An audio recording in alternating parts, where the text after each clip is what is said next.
Morning. So yun, hindi pa rin tayo nakakapalaot.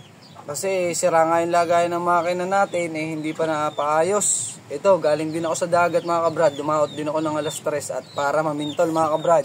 Kung alam niyo yung pamimintol, panghuli ng limasag mga kabrad. So yan. Ito yung naging huli natin mga kabrader. Oh. Hindi ko na video yung pinakabintol, pamimintol kasi solo-solo ako.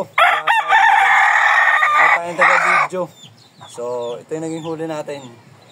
At ito mga kabrad, ang naging huli natin. Ang lalaki.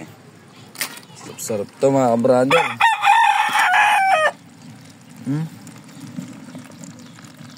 Apat na kilo siguro to. O kulang 5, ganun. Itlugan pa mga kabrad. Ayos. Sarap-sarap to. Sa ibebenta na natin to mga kabrader.